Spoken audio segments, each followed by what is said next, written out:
बच्चा बाप जैसा बन सकता है, लेकिन वो बाप नहीं बन सकता है। बन सकता है क्या?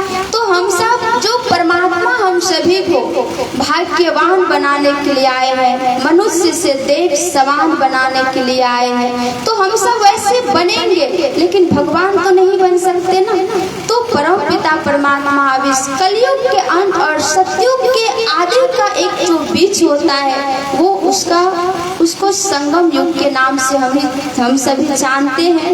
और इस संगम युग में आके परम पिता परमात्मा हम सभी बच्चों से मिलते हैं। सोचिए, जिस भगवान से मिलने के लिए हमने मंदिर में गया, मस्जिद में गया, कहाँ कहाँ नहीं भटका, पैर में छाले पड़ जाते थे, लेकिन एक आस था कि हमें उनसे मिलना है। और सोचिए, कहते हैं प्यासा जो होता है वो नदी के पास जाते हैं, वो कुआं के पास जाते हैं, लेकिन आज सागर उठ के स्वयं प्यासे के पास आ गए। हम सभी बच्चों के पास आ गए, हम सभी बच्चों को देने के लिए आ गए। तो हम सब खुश है ना? खुश है कि नहीं? सोचिए, स्वयं परम पिता परमात्मा इस कलयुग में आके हम सभी को एक नई दुनिया में जाने के लिए तैयार कर रहे हैं। तो इस बात से भी परमात्मा कहते हैं कि हम सभी को खुश होनी चाहिए। एक नया जीवन मिला ना।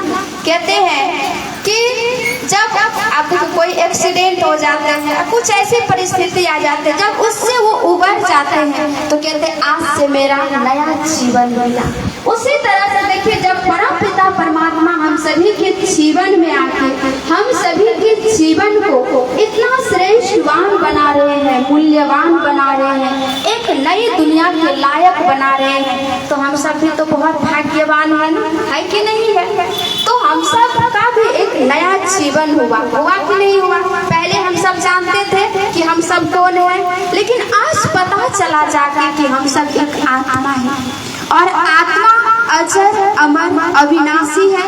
आत्मा को न कभी पानी भिगा सकता है, न अग्नि जला सकता है, और न हवा उड़ा सकता है। वो सदैव अजर अमर अविनाशी रहता है, और सिर्फ मरता है तो ये शरीर जो 5 तत्वों से बना हुआ शरीर है, वो 5 तत्वों में मिट जाता है। लेकिन आत्मा अच्छे और बुरे संस्कार लेके ही अपने घर जाते हैं।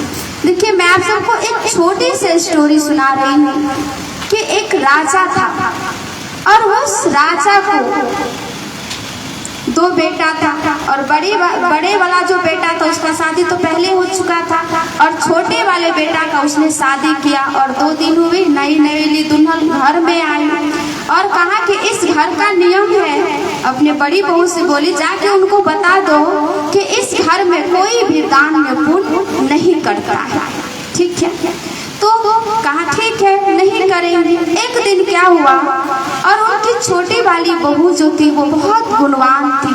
वो एकदम मतलब होता है ना, किसी का संस्कार ही अलग होता है, उसको दान करने का, पुण्य करने का, किसी का सहयोग करने का, उसमें मतलब भावना थी। एक दिन वो छत पे कपड़े सुखा रही थी, और अचानक एक भिखारी आ गया उसके दरवाजे पर, और कहने लगा, चिल्लाने लगा कि मैं 3 जन्म से भूखा हूँ, मुझे कुछ खाने के लिए दे दो। और वो गला फाड़ के चिल्ला रहा है, और उसकी छोटी वाली बहू इस चीज को देख रहे हैं, और वो कर भी क्या सकते हैं। उसके मन में एक ही प्रश्न आ रहा है कि देखिए, इस व्यक्ति कहते हैं 3 जन्म से भूखा हूँ, लेकिन इस घर का ऐसा नियम है कि मैं इसको कुछ दे भी नहीं सकती हूँ। और जब नहीं मतलब होता है ना, बहुत देर हो गया, तब उनकी छोटी वाली बहू कहती है कि देखिए, आज मैंने बासी खाना खाई हूँ, और कल मेरा उपवास है। और सामने दरवाजे पर उसका ससुर जी जो राजा था, वो ऐसे अखबार पढ़ रहा था।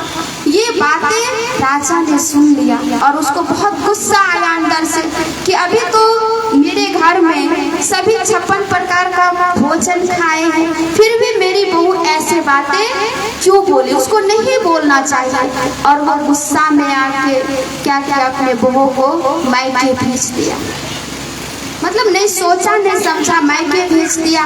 और सोचने वाली ये बात है कि किसी की बेटी ऐसे ही ससुराल से जब मायके जाती है तो समाज पे, माँ बाप पे बहुत बड़ा एक तरह से असर पड़ता है। क्या बात हो गई कि बेटी वापस आ गई मायके।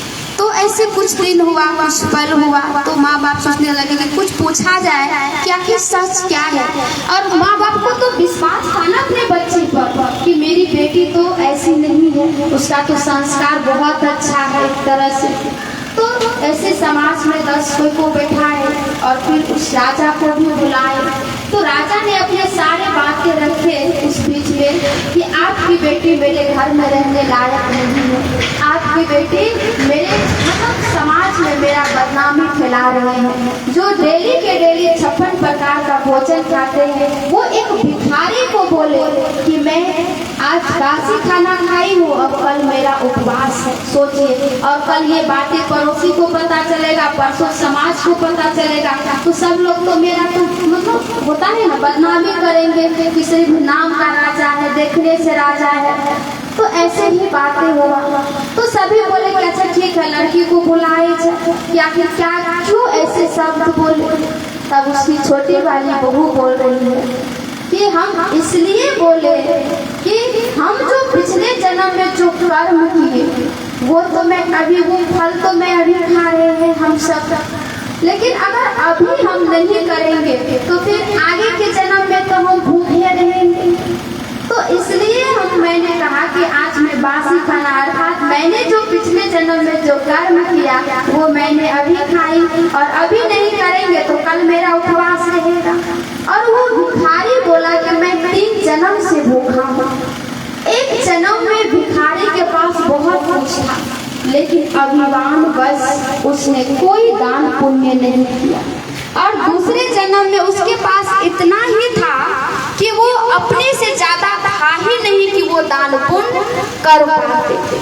और तीसरे जन्म में उसके पास कुछ नहीं बचा।